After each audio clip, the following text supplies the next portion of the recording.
Blog Talk Radio.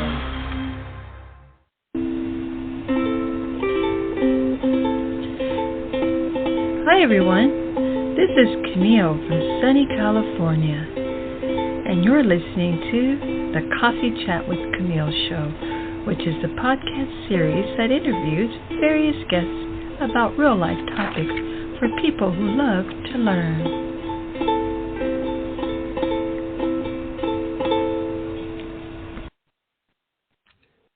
Hi, it's Camille, and I have our special guest, Bret Ridgway, waiting in the waiting room. I want to introduce him. Bret Ridgway is a 25-year veteran of the speaking industry and brings a unique perspective handling the back of the room sales table at 150-plus conferences, providing fulfillment services for some of the biggest names in the industry and speaking on many stages himself. He's the author of 7 books focused on speakers, authors, information marketers, and event promoters, and is a frequent guest on virtual summits, podcasts, and in-person events. For you, the wonderful listener and audience, you can visit Bret's website. It's Bret, BRET, RIDGWAY.com. And it will have special report for 3 key things entrepreneurs must master to build a profitable speaking business. And okay, so let's go ahead and get started with our interview, okay? Hi, Bret. Thank you so much for waiting. And thank you also for being our guest today. Uh-oh, did I lose Bret? I hope not. Okay, he was on hold, and let's see if I... Hello? Bret?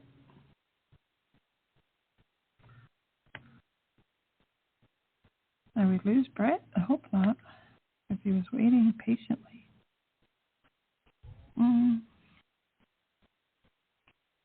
Let's see here.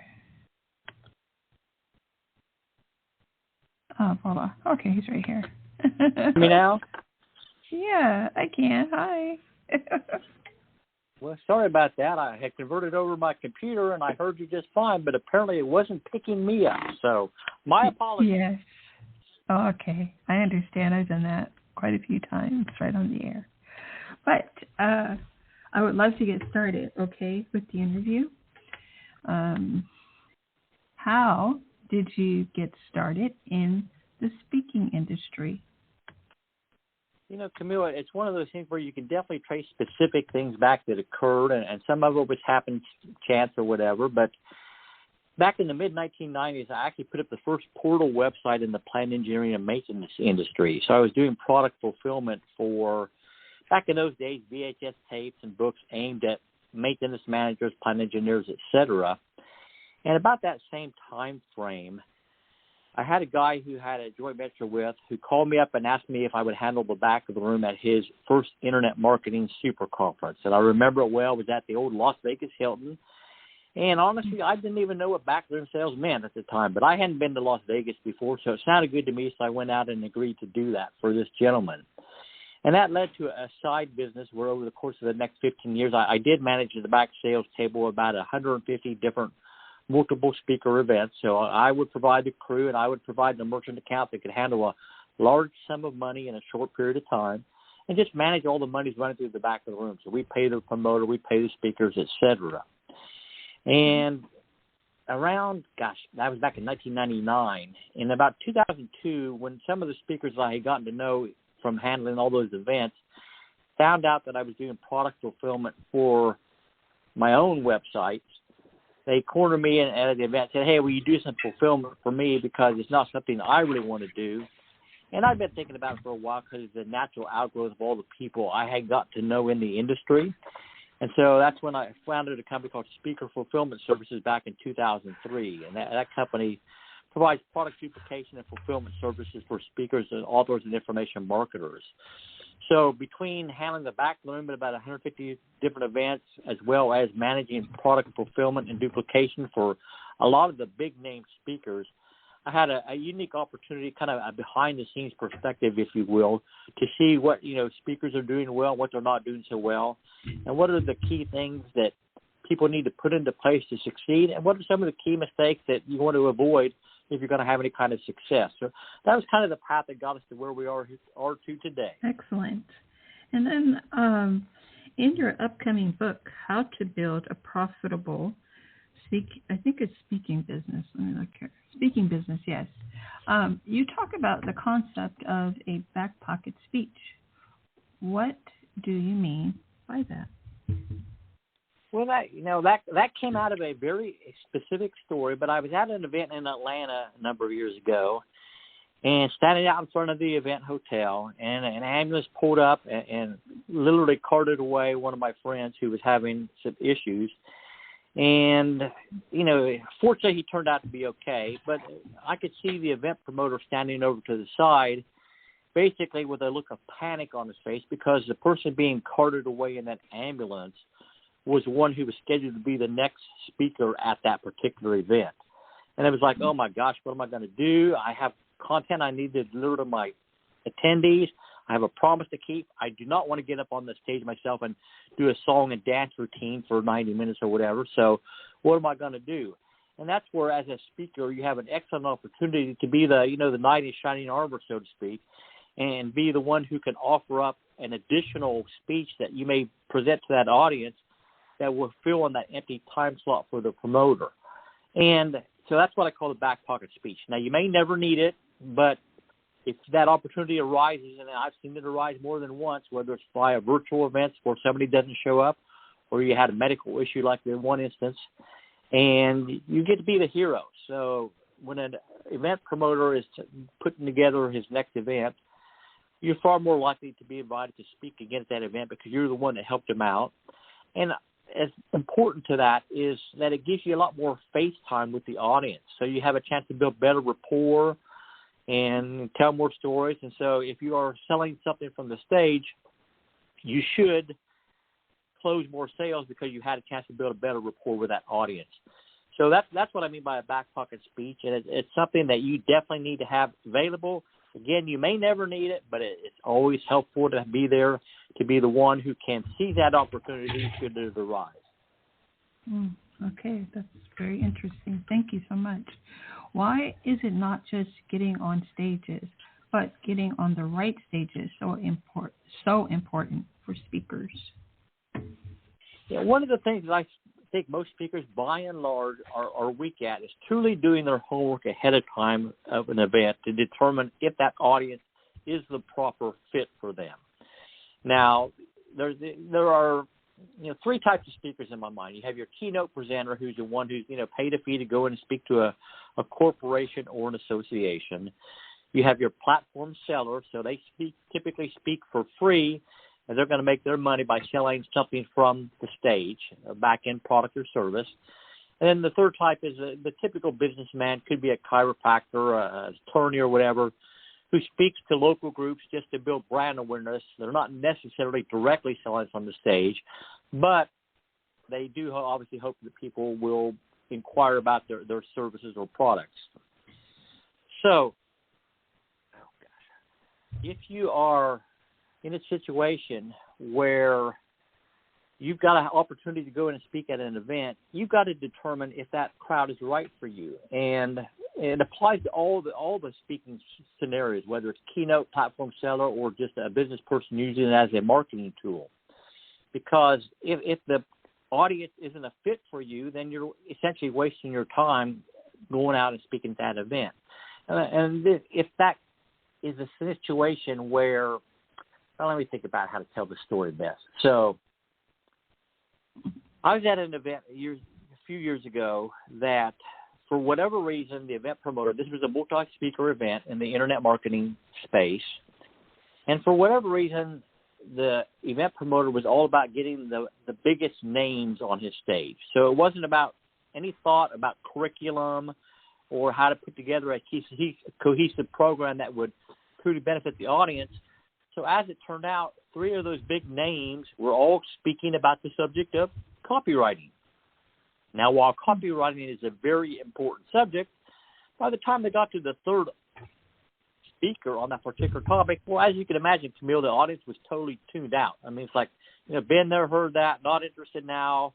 And so the chances of that speaker selling anything from the platform, was almost zero because people had been burnt out on copywriting. So if they had done their homework ahead of time and looked at who else was speaking on that stage and what were they talking about, they probably would have determined that that event wasn't the right platform for them to be on. It was not the right stage. If you're doing a keynote presentation, you need to figure out who's going to be in that audience from the corporation that maybe you're going to speak to. Who are those movers and shakers, and what are their key pain points that you can address? Because the more you can address the key pain points of the audience, then the greater success you're going to have in terms of sharing your message, as well as if you're selling anything from the platform, selling that particular product or service. So you got to do your homework. It's critical. And, one of the key phrases I hear mentioned all the time is buying units. And that's part of doing your homework in advance of an event. I was handling an event several years ago that was in the homeschooling market. And there was maybe 100, 120 people in the audience or whatever, which sounds good if you're a speaker wanting to come in and, make a pitch or whatever. But as it turned out, that 120 people represented only about, 10 or 15 buying units because there was a lot of husbands and wives and even children there.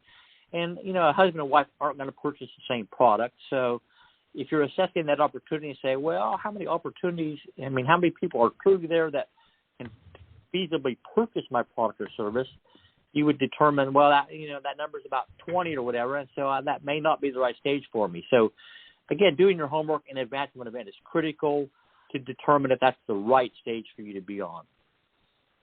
Okay, thank you. And in your opinion, should a speaker be a fee, which is keynote speaker, or a free sell from the platform speaker? Well, you've got to determine what is right for you, certainly. But, if you are looking at speaking as a business and not just a marketing tool that you're using for whatever your primary product or service is, but if you're looking at it as a business, I can certainly tell you from experience that a speaker will make far more money if they can become an effective platform seller than if they're a keynote presenter. So, keynotes are great. You go and do your thing and you're gone or whatever, but if you are maximizing revenue and want to do that, then being a keynote or being a platform seller will be the way to go. I actually had a colleague, Camille, that a few years ago spoke at an event in the UK, and in one 90-minute presentation did $995,000 worth of sales. Now, in the event world where you have a multi-speaker event like that, typically it's going to be a 50-50 split between the event promoter and the speaker. But, who wouldn't like to walk away with, almost $500,000 in your pocket for one 90-minute presentation? Now, that's certainly not the norm. Don't get any illusions of that or whatever. But because this particular from selling had a high-ticket offer, I think it was like a $5,000 offer, and it was a large crowd, and they were tuned in. They were the right stage for him. He was able to do so well. So, if speaking business building is in your future, then you got to learn how to effectively sell from the stage, because that will generate far more than keynote fees probably ever will. Okay, excellent. And then what are some of the biggest changes you've seen happen in the information marketing world over the last 10 years? When I started Speaker Fulfillment Services back in 2003, it was all, this was by and large the pre-digital delivery era. So all products were physical products, and it was all about what they would call thump value. How many manuals can you put together? How many CDs or DVDs can you package together to create this big product that looks like they're getting massive value when they receive it? And over the years, information products have certainly gone on a diet and slimmed down considerably. And many people have gone the digital-only route. Now, obviously, there's pluses to that. There's also minuses to that. And so you've got to evaluate what's going to work best for you. But I think the smart marketers recognize it is still valuable to get something in the hands of their customers, their followers, their clients on a semi-regular basis, at least in a physical format, so that they remain front and center in the mind of their followers. I have a good colleague who has a monthly membership site that has hundreds of followers, and certainly the majority of the content is delivered digitally. It's within a membership site. But he also sends a physical magazine once a month to his followers to help remind them of the value that he's bringing to their world. He, puts something in front of them that they're going to see sitting there to remind them of him. And, I had a client, it's been years ago, but he had a newsletter that was physical and decided to get, he got caught up in the hoopla of turning it into a digital newsletter because it wouldn't have any delivery costs then.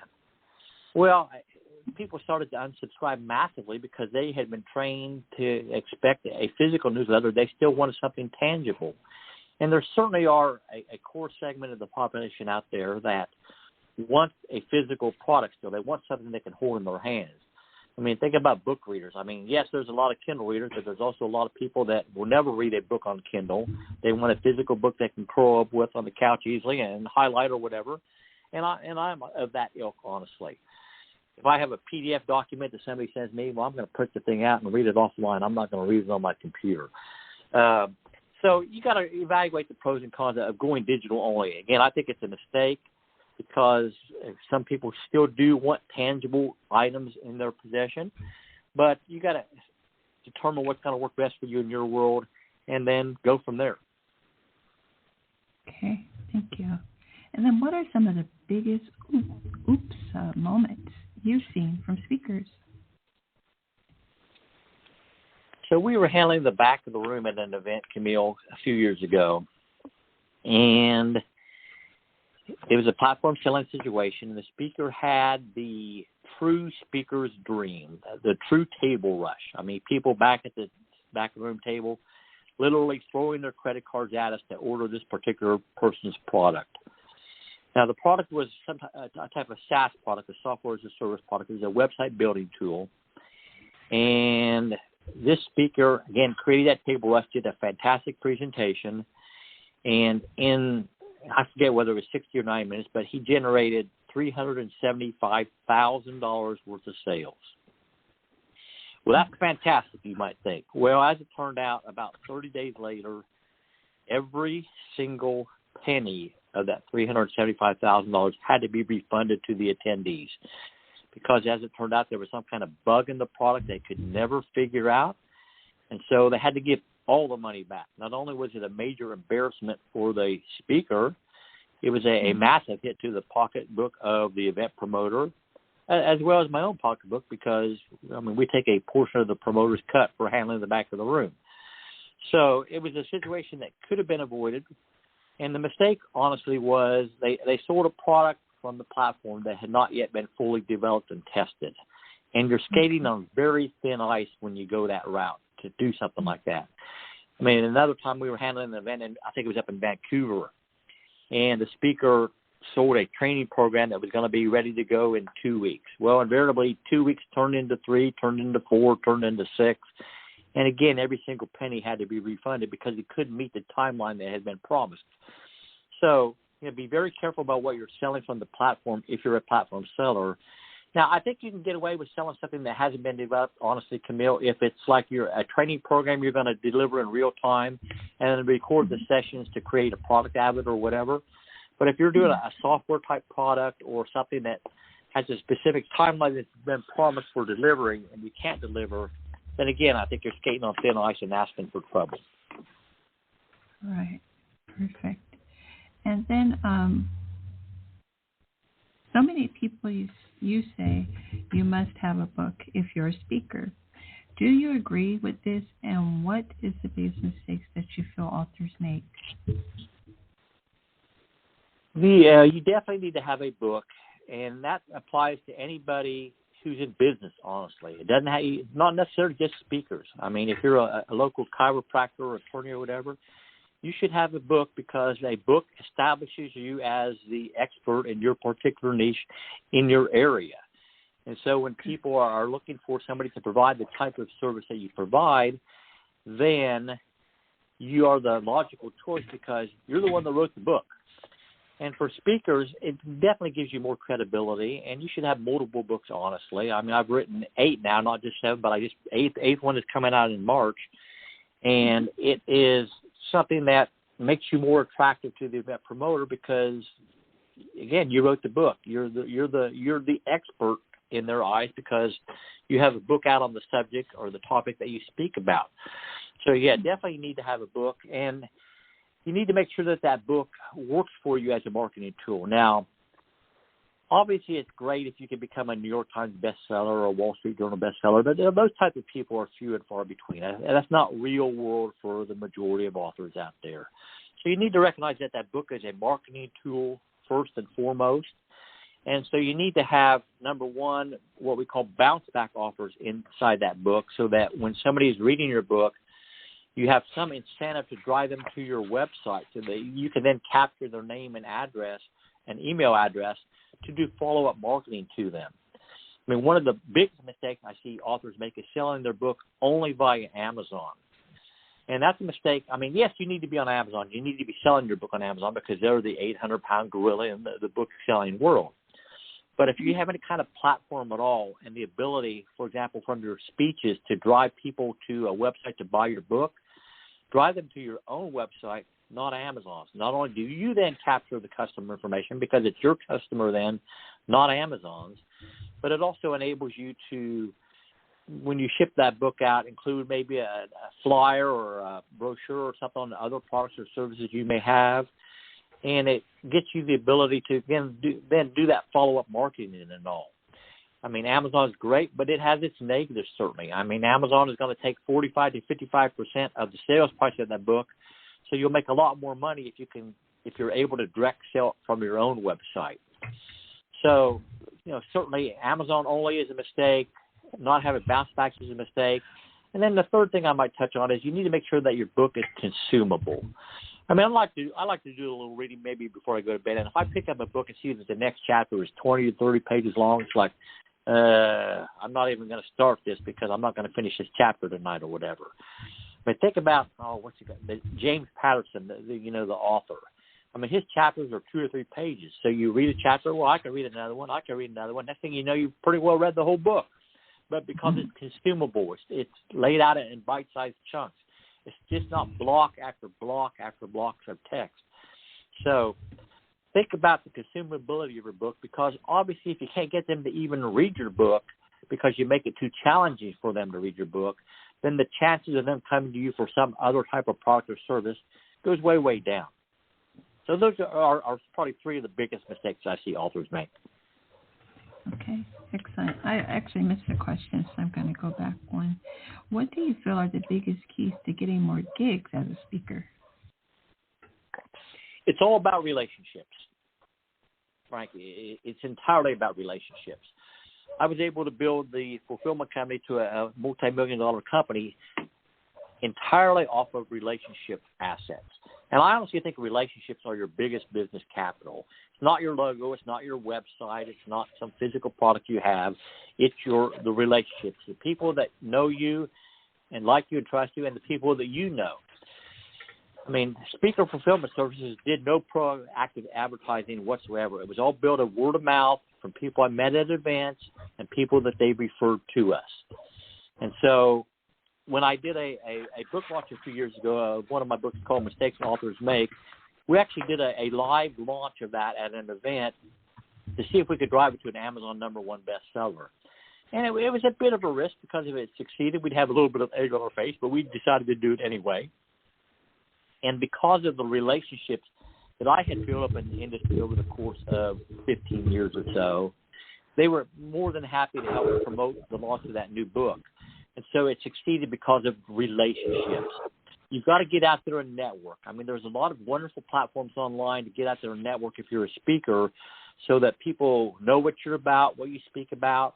And if you're one putting on events, it's an opportunity to identify other speakers you may want to bring into your event. But there's platforms like Speakers Playhouse or Event Raptor that have weekly or even, quarterly or monthly networking events via Zoom typically, where you're going to get on there and talk about your subject and what you're looking for in terms of stages or virtual summits or podcasts or whatever. And so it's all about networking and meeting people and all that. And you've got to do that. I think you've got to attend virtual summits, even if you're not a speaker on that summit, to be seen. Now, obviously, you got to pick and choose your battles. I mean, we all have limited time or whatever. But, spending some time each week networking should be a regular part of your marketing mix, honestly. Okay. Well, that's outstanding. And then are there any other mistakes you see others make routinely? There's other mistakes I've seen people make that have literally cost them hundreds of thousands of dollars or killed a list. And so let me just touch on a couple of those. So we were handling the product launch a few years ago for a guy in the Forex space, foreign exchange currency. It was a training program. And he launched the product to great, fanfare. But after about 3 hours, wham, suddenly his merchant account got shut off. And what most people don't realize is when they set up a credit card processor for their website, they're going to define an average ticket value and also an expected monthly volume with their provider. Well, when they did that product launch, they suddenly were running massive volumes through their account, and it was a major red flag for the credit card processor. They were thinking it was fraud, honestly. So they shut off their account. So for lack of a simple phone call to their merchant account provider, say, hey, I'm doing a new product launch. We're expecting to do this amount of money over the next few days or whatever. They're fine with that if they know what's going on. But they didn't pick up the phone and call them, and they got shut off. And based on their previous launches, honestly, it cost them somewhere between $300,000 and $400,000 worth of sales by not picking up the phone and calling the merchant account provider. Another mistake I saw a guy make is he had a good list. He had a list of like 55,000 people that he had built up in the financial services sector.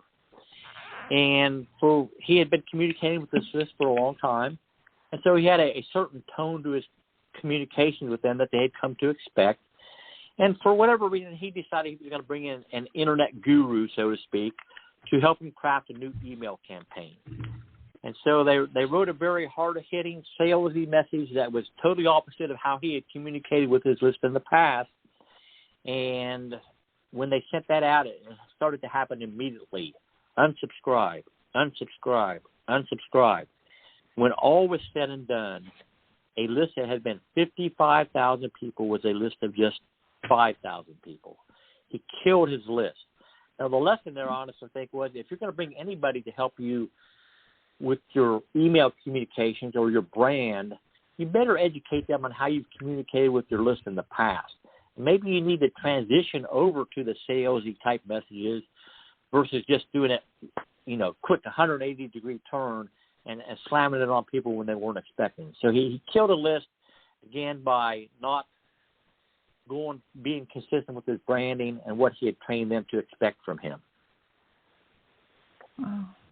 Okay. And then your last question is, if you had to sum it up in just 3 words, what do you feel the greatest keys to success are for a speaker or author information marketer? All right. So number 1 is certainly going to be relationships that we talked about. Yes. Number 2 is branding. So make sure that you're thinking about your brand from the get-go and not just piecemealing things together as you go.